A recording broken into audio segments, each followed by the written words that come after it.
So, let us continue with causes of the communist victory. The KMT and the Nationalist Army faced the main attack of Japan, invasion and strain of long resistance. As a result, the government became weak, army weaker.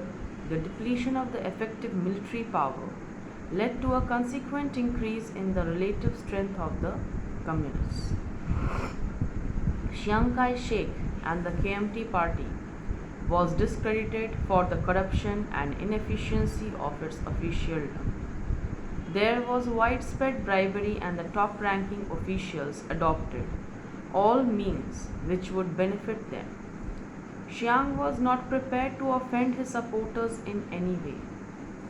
The KMT party depended more and more on the support of the landlords and the propertied class people. They looked after the interest of the industrialists, bankers, and landowners, and took no initiative to organize the mass support. On the other side, the communists won the hearts of the people by their zeal and sincerity for a clean government. Their troops were orderly, disciplined, and never looted the properties of the civilians nor outraged women. Naturally, the people were convinced that communists were sincerely concerned for the welfare of the people. Thus, the success of the communists was due to the weakness of the KMT party. This led to the growing popularity of the communists. Next, the establishment of the People's Republic and its initial problems.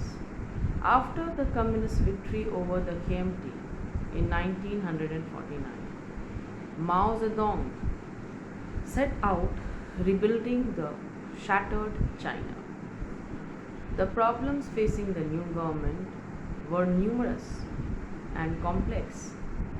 The country was devastated with a long civil war and the war with Japan. Roads, railways, canals, dikes had all been destroyed. The industries was backward, agriculture was inefficient. Mao got the support of the peasants in this situation with the miserable performance of the KMT party. So agrarian policy was adopted by Mao now. Lands were thus taken from the big landowners and redistributed among the peasants. No doubt, with violence in places, the peasants were persuaded to join together in cooperative farms. Thus, the peasants were cooperatives with joint ownership of farm and equipments. Industrial policy came up. In the next step, the communist government nationalized most of the business. In 1953, the government undertook a scheme of 5-year plan for the development of heavy industries like iron, steel, chemicals, etc. The Russians came forward to help the new government with cash equipments and advisors. There was no doubt that under Mao, the country gradually recovered from the ravages of wars. Very soon, inflation came under control and the country became wealthier. Side by side, smaller factories were set up in countryside to provide tools to the peasantry. The 100 Flowers campaign. The industrialization had created a new class of technicians and engineers in the country. The party cadres started to believe that this new class of experts would threaten their authority. The government now decided that open discussion regarding the problem might improve relations between party cadres and experts or the intellectuals. Let 100 flowers bloom and 100 schools of thought contend, said Mao. He called for the constructive criticism, but he got more than he had anticipated. The critics then attacked the cadres for incompetence and over-enthusiasm. The government for the over-centralization of the Communist Party for being undemocratic. Some even suggested that the opposition parties should be allowed, and now Mao called off campaign and clamped down his critics. He now insisted that his policies were right. After the defeat of the KMT party, the Communist Party under Mao captured China, which became People's Republic in 1949. The Constitution of 1950 was finally adopted in 1954. The new Constitution provided the National People's Congress the final authority for legislation.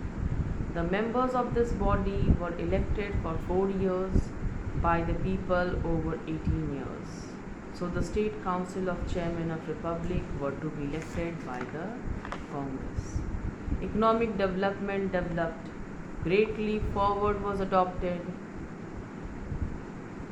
The first step was introduction of communes, where people ran their own collective farms and performed the function of the local government under an elected council. In the commune, each family received a share of profits from the sale of produced. In the second step, emphasis on the big industries was reduced. Instead, small factories were set up to supply tools and machineries to agriculturists under the management of the communists. Different public works like building of roads, construction of dams, reservoirs and other were undertaken. In the initial stage, it appeared to be the failure of many reasons, but in the long run it became successful because both agriculture and industrial production increased substantially. Similarly, cultural revolution was adopted. Mao Zedong always tried to keep revolution and greatly on a pure Marxist lines, but there were a number of leaders who wanted expert managerial lines. But Mao never agreed with the view of the Russian policy for the number of reasons. That means they wanted the Russian relying cadres, Russian policies. Thus there was a great public debate. The course of followed. He launched a campaign to save the revolution. In this great cultural revolution, Mao appealed to the masses. In 1964, Mao claimed that literary and artistic circles had behaved for last 15 years as arrogant bureaucrats, had not been identified with the workers and peasants, had not reflected socialist revolution and socialist construction. In 1965, he also criticized bourgeois authorities in universities. In 1966, certain party leaders of Peking and their journals were attacked from their pro-capitalist views. In this movement, the Red Guards, mostly the students, played an important role. They were offered free rail transport to move anywhere in the country, free food and free lodging in schools and colleges. They toured the country arguing Mao's case, while schools and later factories were closed down. It was an incredible propaganda exercise in which Mao tried to renew revolutionary fervor. Unfortunately, it brought chaos and something close to civil war.